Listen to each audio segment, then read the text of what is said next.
months into World War II, and Hitler returns to an historic location. It's November 8, 1939. Hitler is due to make a speech at the Bürgerbrau Beer Hall in Munich. There, he had made his first bid for political power almost 20 years earlier. But 20 minutes after he leaves the hall, the room is ripped apart by a bomb. 9 people are killed, 60 more are wounded, but Hitler is long gone. Eventually, the man who brought devastation to Europe will die by his own hand. But until that day, he will survive numerous assassination attempts. Hitler claims he is protected by fate and delights in taking this as evidence of his divine mission. But why do so many plots to kill Hitler fail? This program uncovers the secret resistance that operated in Nazi Germany. The loners and groups of plotters driven by a common goal: to kill the man who would destroy Europe. January 1933. Adolf Hitler has risen to power, and the great majority of Germans support him. They view him as the man who can pull Germany out of the economic chaos that has plagued them since World War I. But there are some individuals and groups within Germany who realize that Hitler is dangerous for the future of their country. Communists and other opposition political parties are the most obvious centers of resistance. Hitler deals with them by imprisoning their members in concentration camps. It is the beginning of a terrifying, repressive regime in which any opposition is instantly crushed by the Nazi Party and its secret police. But the most threatening opposition to Hitler's power comes from within his own party. It comes from the SA, the Brown Shirts. These are strong-armed men who fought on the streets to win political power for the Nazi Party. Ernst Röhm is head of the Brown Shirts. He wants to see the revolutionary politics in Germany continue. But Hitler must appease the more conservative elements of the government and army. They consider the SA a paramilitary threat. In 1934, Hitler personally joins a convoy of SS officers driving to arrest Röhm and other leading Brown Shirts. They are on vacation in southern Germany.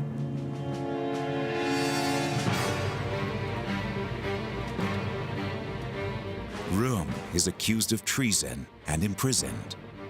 SS officers later enter his cell and offer him the choice of suicide. He refuses, and they shoot him. Other opposition leaders are also eliminated. With the end of any effective political opposition, religious leaders begin to protest. Cardinal Faulhaber bravely organizes a Catholic procession against Nazism through Munich in 1938. Martin Niemöller is a leading Protestant seen here on release from prison. In his final sermon in 1937, he exclaims, "We must obey God rather than man." But Hitler has no mercy for these protesters. Many are arrested and executed. Groups opposed to his rule go underground, operating within tight circles of trusted friends. Those most likely to come into contact with Hitler operate within the army. In 1938, Hitler's aggressive foreign policy outrages General Ludwig Beck, the army chief of staff. When Hitler demands that the Sudetenland in Czechoslovakia be handed over to Germany, Beck resigns. As Czech soldiers mobilize, Beck writes a memorandum to his fellow officers. He is afraid that Hitler will plunge Germany into another disastrous war. Beck's successor, Franz Halder, agrees with him. Halder sees only one solution to the disturbing rise of fascism in Germany. He meets with Colonel Hans Oster and General Erwin von Witzleben.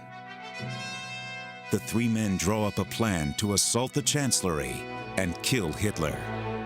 But the Sudetenland crisis is diffused. The Munich Agreement gives the region to Hitler without ever going to war.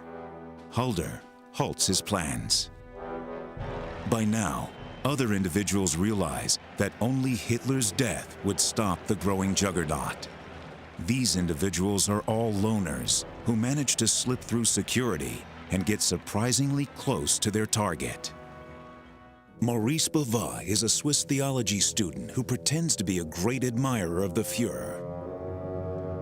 In 1938, he visits Berlin, and then, under the pretense of paying his respects, he goes to Hitler's special residence at Berchtesgaden in the Bavarian Alps.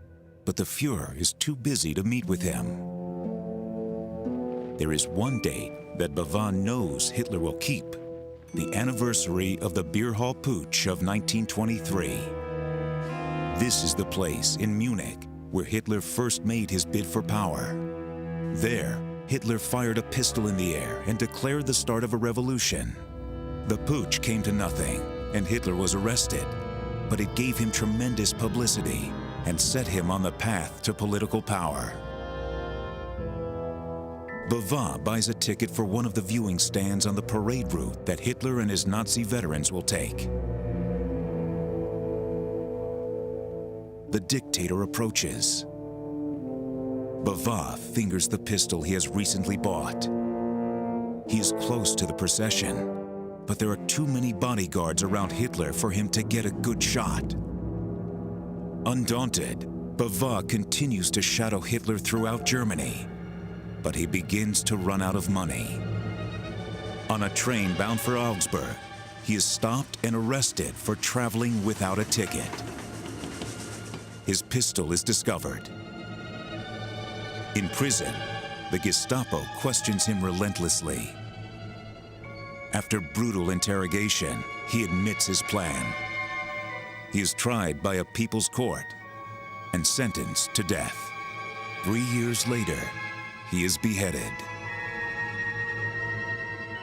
The next major assassination attempt on Hitler's life occurs just 1 year after Bavard's failure. Again, it is conceived by one man, but his plan is more thoroughly organized, and it would come within just 20 minutes of ending Hitler's life.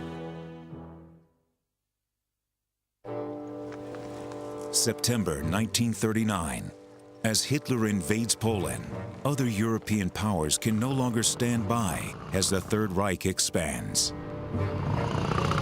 Both Britain and France declare war on Germany. It is the crisis that many German critics of Hitler feared. Admiral Wilhelm Canaris is head of the German military intelligence. He fears the expansion of the war and plots with Army Commander-in-Chief Walter von Brauchitsch. They want to delay the invasion of the West. Some of Canaris's staff even discuss the idea of killing Hitler with a bomb, but it comes to nothing. Another loner, however, would come within minutes of killing him. George Elser is a cabinet maker with strong socialist beliefs. He has spent a year single-handedly building a bomb. Like Bavard, Elser thinks that Hitler's annual pilgrimage to celebrate the Beer Hall Putsch is his best opportunity. Elser moves to Munich and visits the Burgerbrau Beer Hall night after night, hiding there after it closes. He digs a hole in the pillar behind the speaker's rostrum.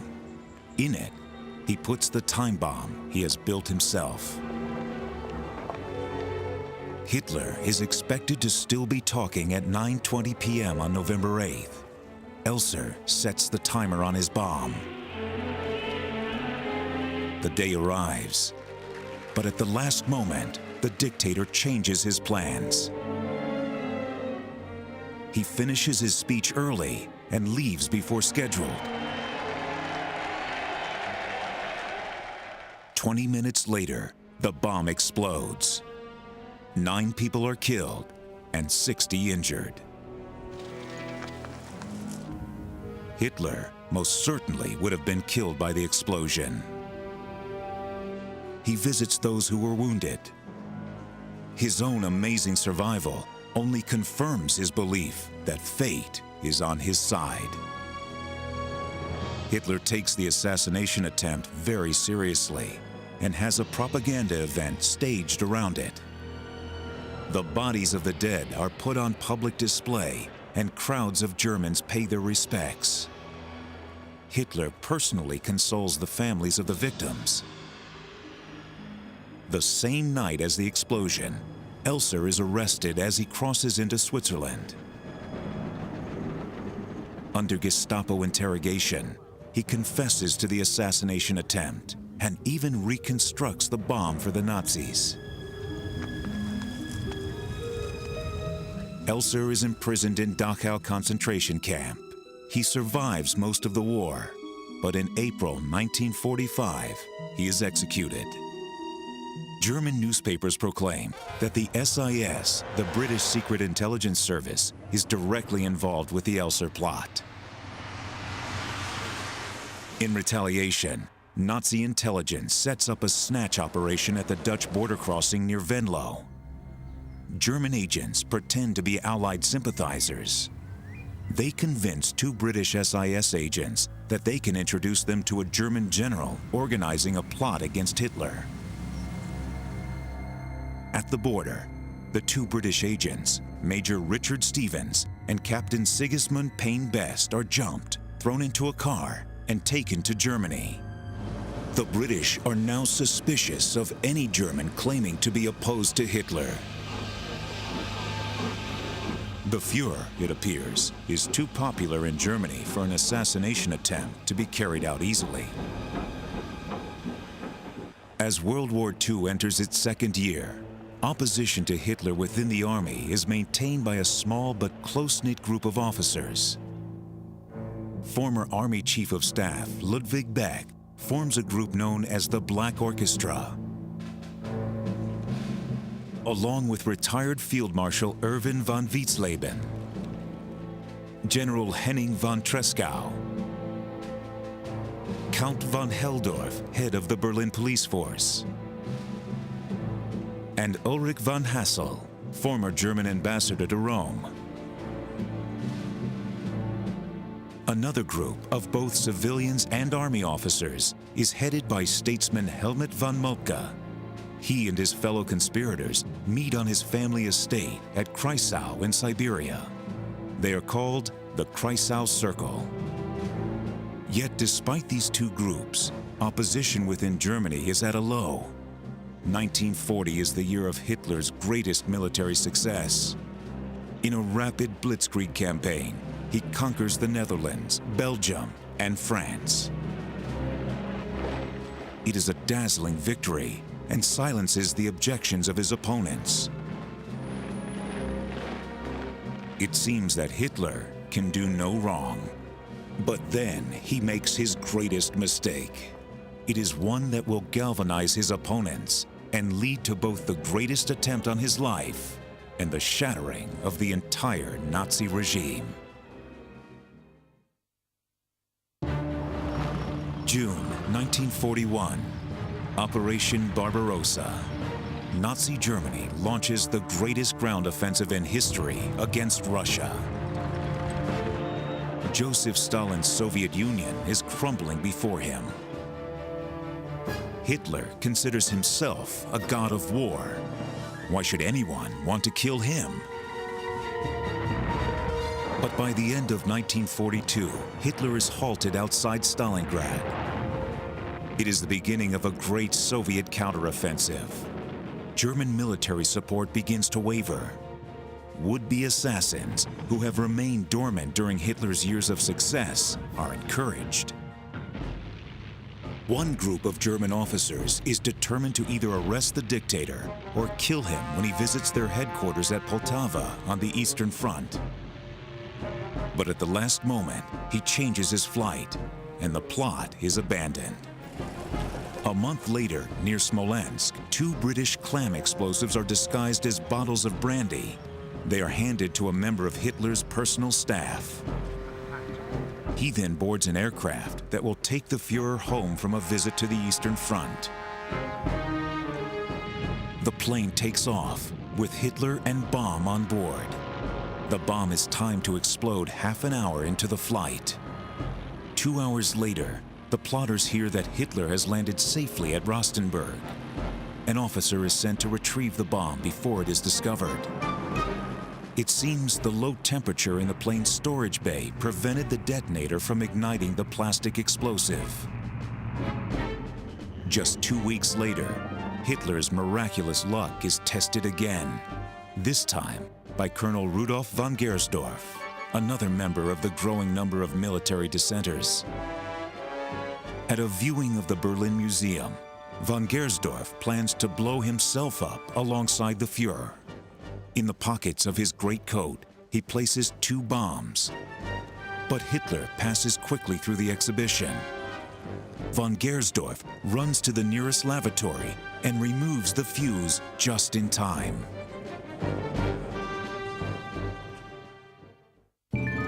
At the same time as German opponents of Hitler are planning their own attempts at assassination, Allied organizations are also trying to develop methods of killing him. In wartime Britain, the SOE, the Special Operations Executive, is set up to give support to resistance movements across Nazi-occupied Europe. Germany, however, is considered largely impregnable. A year earlier, in May 1942, SOE-trained Czech agents prepared to assassinate Reinhard Heydrich, Nazi governor of Czechoslovakia, and one of Hitler's favorite henchmen. The operation is a success, and Heydrich is killed with a bomb in a major blow against the Nazi hierarchy. But the assassination is followed by savage reprisals. The SS enters the Czech village of Lidice. The entire village is eradicated, and 5,000 civilians are executed. The extent of the punishment of the innocent discourages any further action against German leaders. But this attitude changes 2 years later in 1944 as the Allies prepare to invade Nazi-occupied Europe. The Third Reich is crumbling under attacks from both the East and West, and Hitler enjoys far less support among his own people, even among the German army. Some Allied generals believe Hitler is now more valuable alive than dead. His military genius is deserting him, and he is quickly leading Germany to disaster. In the meantime, German resistance to Hitler is growing, culminating in the biggest plot against him.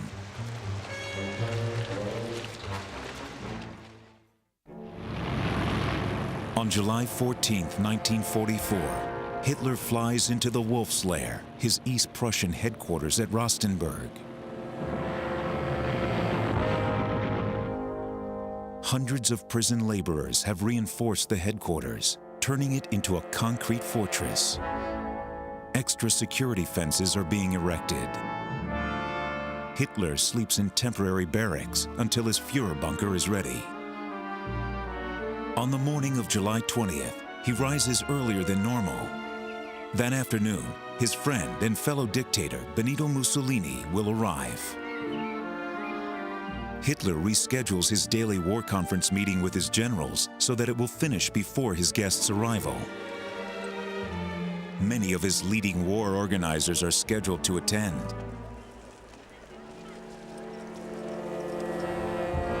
At 12:25 p.m., Hitler walks the 40 yards to the Great Conference Hut. Inside the conference room, the officers gather around a long oak map table. Hitler takes his usual place at the center of the table facing the windows, which are open because of the heat. On his left are Field Marshal Wilhelm Keitel, Chief of Staff of the Armed Forces, General Alfred Jodl, Chief of Staff of the Army, and his deputy, General Walter Warlemann. On Hitler's right are General Adolf Heusinger, head of operations staff, who was giving the briefing, another operations officer, Colonel Heinz Brand, and General Günther Korten of the Luftwaffe. As Hitler sits at the table studying maps, General Keitel announces the arrival of the Chief of Staff of the Home Army, Colonel von Stauffenberg. Von Stauffenberg sits between General Heusinger and Colonel Brandt. The 37-year-old von Stauffenberg is an impressive figure whose dedication to the German army is unquestionable. Stauffenberg was born in 1907 to a family which had closely served German royalty, a privileged position at the time. He was a strikingly handsome young man, but in his late teens he rejected his upper-class conservative background and embraced socialism. By 19, he is an officer in the 17th Bamberg Cavalry Regiment and goes on to serve with distinction in Poland, France, and North Africa. In April 1943, while fighting with the Afrika Korps in Tunisia around the Kasserine Pass, he is severely wounded by Allied ground attack aircraft.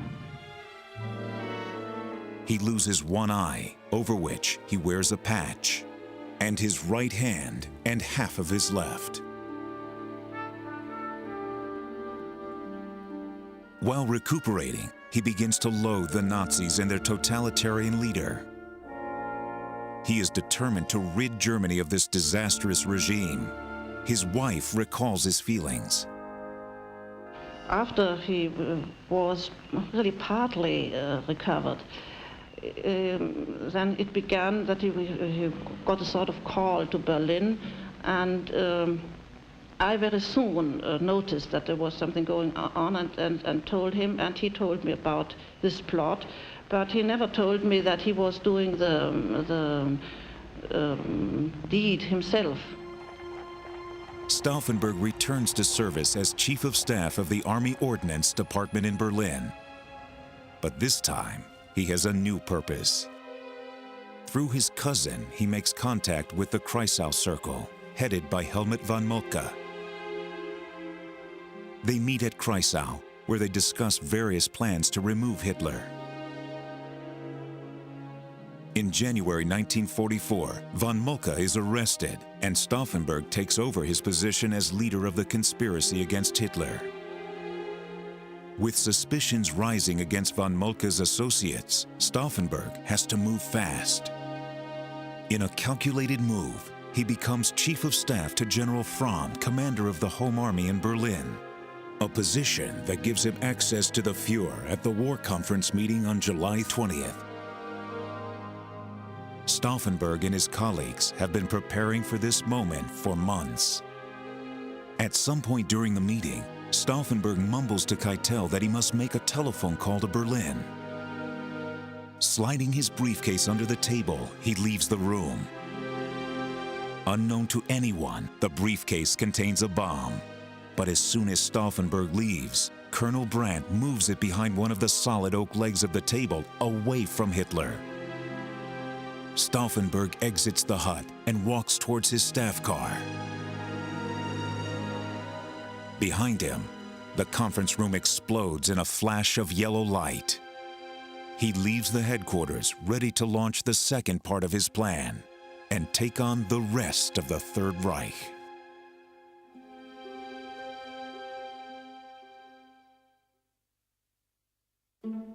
On July 20th, 1944, a bomb has exploded in Hitler's conference room. Hitler is engulfed in the greatest attempt on his life. Major General Walter Warlimont was caught in the blast.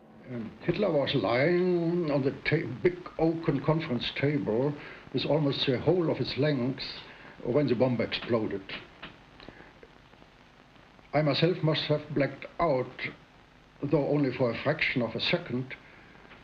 When I came round again, I saw,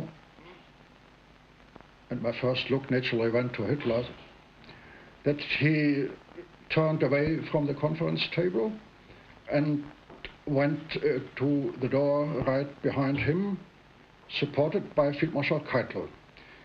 He, of course, looked somewhat worried, but didn't speak a word. And apart from that, I remember that his hair was somewhat on fire, that his left arm apparently was wounded because he supported this with the right hand, and particularly that his trousers were stripped almost in the whole length from foot to hip. The briefcase containing the bomb had been moved, saving Hitler. The blast kills 4 of the officers to his right, but the leg of the oak table protects the Führer, Heusinger, and Keitel. And yet, sitting beyond them, Jodl and Varlamont are wounded. The open windows of the conference room also help reduce the blast and lessen the casualties. Hitler hungers for revenge. He knows it has to be one of his officers. Only they knew the conference schedule was changed because of a visit from Mussolini. Guards are sent to scout for more bombs. Checkpoints are set up around the Wolf's lair. SS troops seal off the area. Everyone is checked by guards coming in and out of the compound. Hitler's interpreter, Paul Schmidt, recalls how, just hours later, Hitler goes ahead with his reception for Mussolini. He looked his normal self, but he couldn't move his left arm or his right arm. He gave Mussolini, when the train entered the station, the small station at headquarters, he gave him his left hand with some difficulty. And then the two, Mussolini knew nothing at all about the attempt on Hitler's life. He had come there to discuss the situation with him because he had a very gloomy opinion of things, of developments, and he needed some consolation, and that's why he'd come there. And therefore, his big eyes almost fell out of his head when Hitler told him about what had happened, how the bomb had exploded and so on. And then they sat together in that very room where the bomb had exploded underneath the table, where everything was upside down. It was just like a big bomb explosion. And then he turned his head round and showed him the hair that was singed at the back of his head. And then he said, he described the table where the table had been. There was a big hole there. And he said, I leant over the table to read something on a map, when suddenly the table rushed up in my direction and came up to meet me. And then he drew the conclusion and said to Mussolini, after this narrow escape, because the bomb exploded underneath the table where I stood reading that paper, and I think that destiny worked again, and I am safe from these things, and after this narrow escape, I think that we shall also succeed in our greater common enterprise. During the same afternoon, a sergeant reports to Martin Bormann, Hitler's private secretary. Colonel Stauffenberg had left in a great hurry after the explosion, leaving behind his briefcase. Bormann tells Hitler that Stauffenberg and his driver then bluffed their way through 2 checkpoints. At the first barrier, the guards hear the explosion, but Stauffenberg shows them valid identification and is allowed to pass.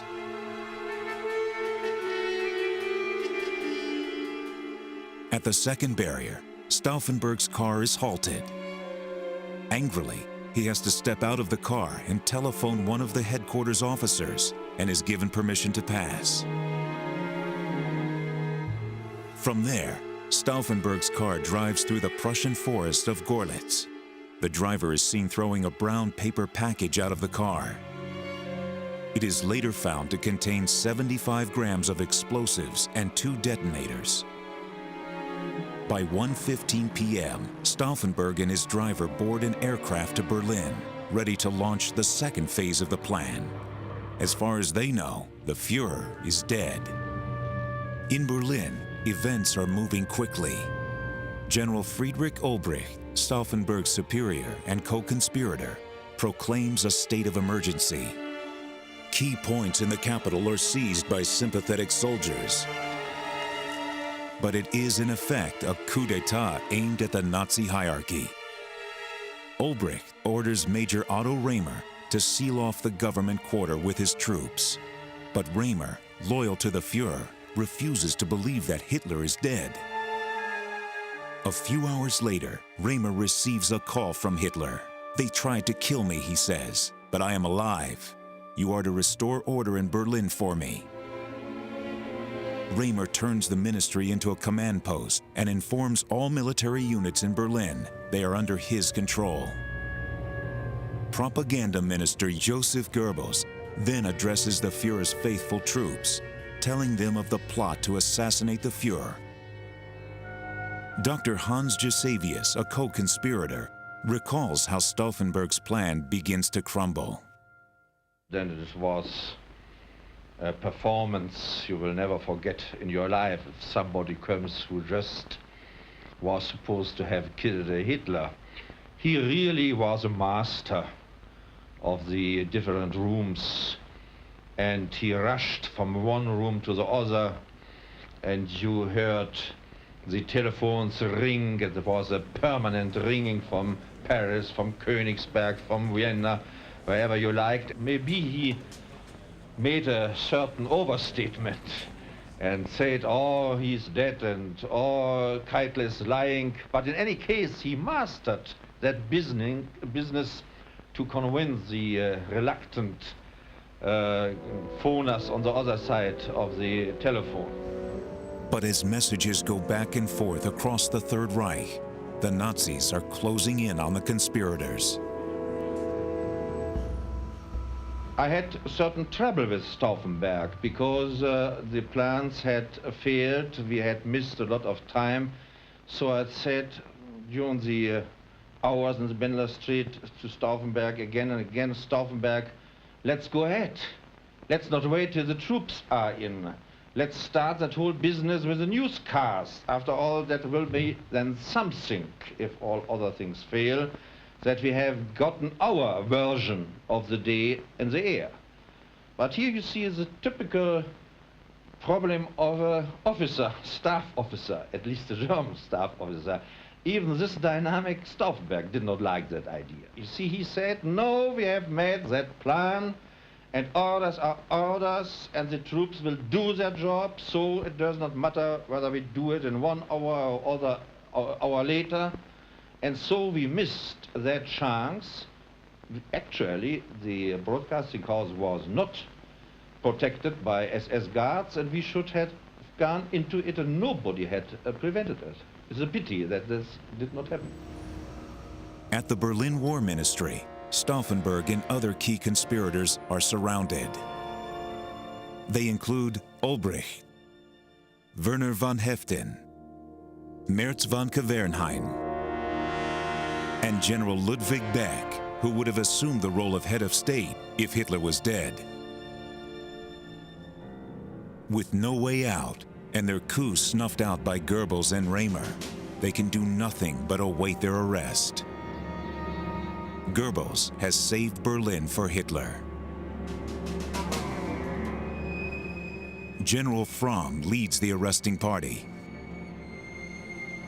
At the ensuing trial, General Herpner, a co-conspirator, describes what happened next. Da trat der Generaloberst in die Türrahmen. Zu beiden Seiten von ihm Offiziere mit Maschinenpistolen. Ja.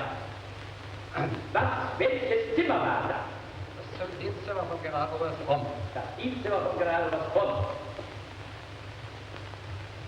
Und sagte, so meine Herren, jetzt mache ich das ebenso mit Ihnen, wie Sie das heute Mittag mit mir gemacht haben. Dann sagt er, so, also im Namen des Führers, ein Standgericht von mir, ich erinnere nicht mehr, ob er sagte, berufen oder hat stattgefunden, ein Standgericht von mir hat 4 Herren zum Tode verurteilt. Und zwar hier diesen Herrn, den obersten Generalstab Merz, den Generalinfanterie Ulbricht, diesen Oberst, dessen Namen ich nicht mehr kenne, damit meinte er Stauffenberg, und diesen Oberleutnant hier.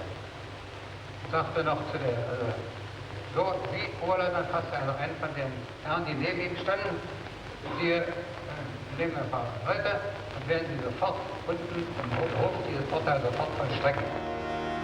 Stauffenberg and the other conspirators are taken outside the building and immediately shot. A bronze plaque commemorates where they fell. Beck is left to commit suicide. After he refuses, he is also shot by a fellow officer.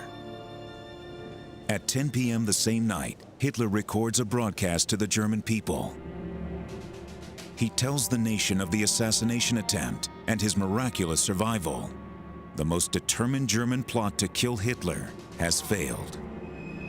Hitler is now determined to inflict a terrible vengeance. It is to be a long and bloody purge of the Third Reich.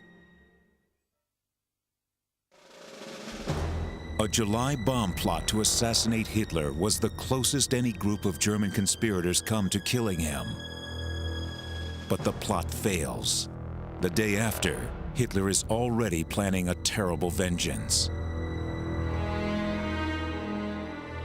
He and Luftwaffe Chief Hermann Goering attend the funeral of General Korten, one of the 4 officers killed in the blast. He also visits the wounded still in the hospital after the explosion. On Hitler's orders, arrests begin throughout the Third Reich. Senior conspirators are rooted out and immediately arrested, including Admiral Canaris, head of the Abwehr Intelligence Service. General Franz Halder, Chief of Staff of the Armed Forces, and Dr. Hilmar Schacht, pre-war governor of the Reichsbank. The revelation is a profound blow to Hitler and his ability to trust anyone. Everyone entering his presence is now checked and searched. He has the corpse of Stauffenberg cremated. Other conspirators are also executed, hung from meat hooks by piano wire nooses.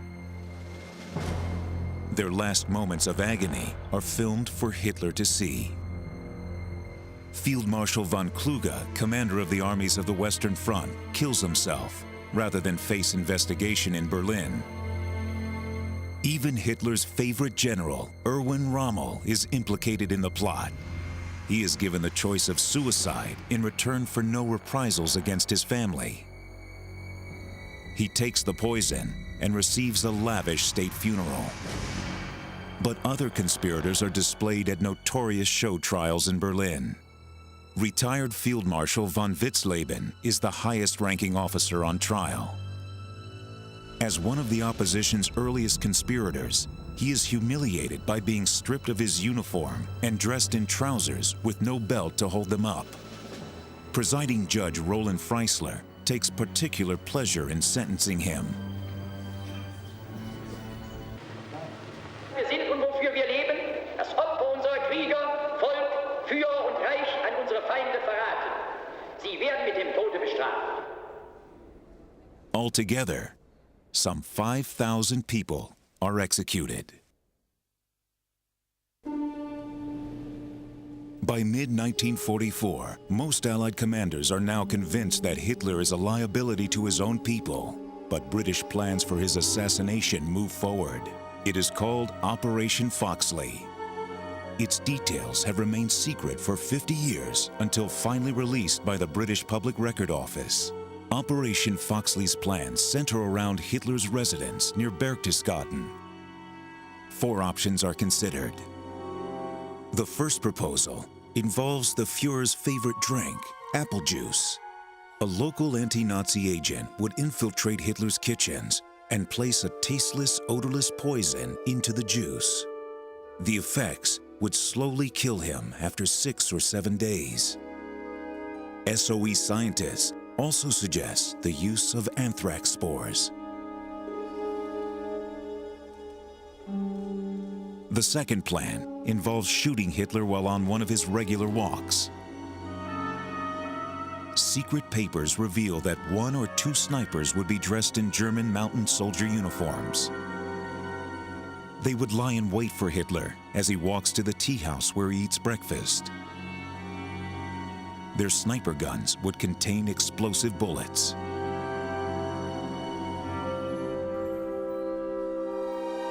If they fail, a backup team armed with a bazooka would then fire a shell at the tea house, obliterating it completely.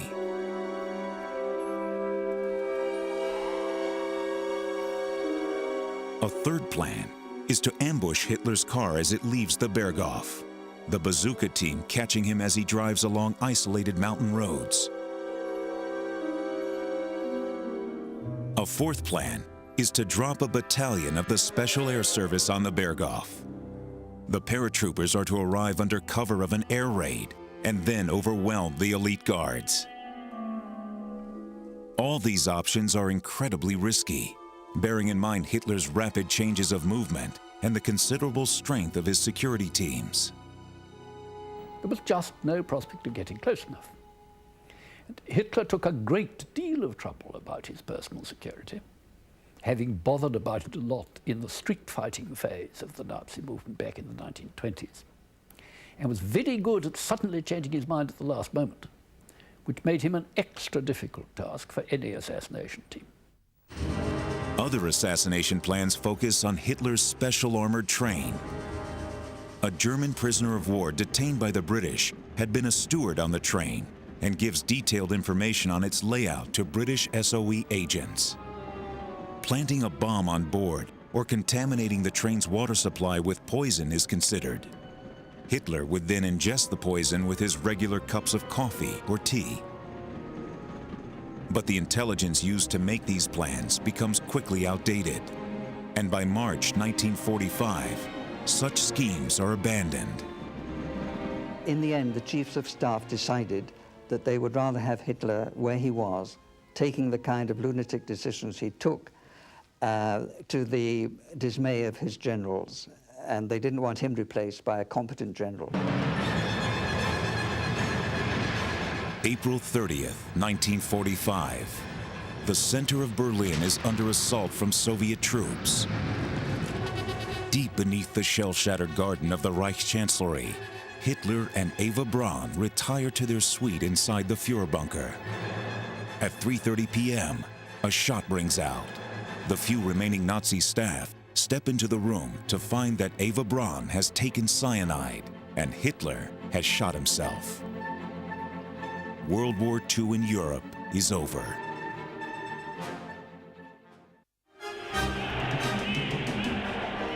For years, Hitler had avoided numerous attempts to kill him. On several occasions, he was too well guarded for the assassin to get near enough. On others, conspirators lacked determination, either because Hitler and his regime were still too popular, or because the loyalty of the officers of his army prevented them from killing their commander-in-chief. But the one consistent and surprising factor which seems to have saved Hitler for so long was luck. Assassins were picked up by chance, bombs failed to go off, and when they did, he was saved either by a sudden change of plan or the chance moving of a briefcase and the strength of a wooden table. These multiple failures created an aura of invincibility, fueling the Nazi legend that he was guarded by fortune. But his luck would run out in a war-torn bunker, deep under the ruins of the country he brought to disaster. In the end, Hitler died by his own hand, accomplishing what no other man could do.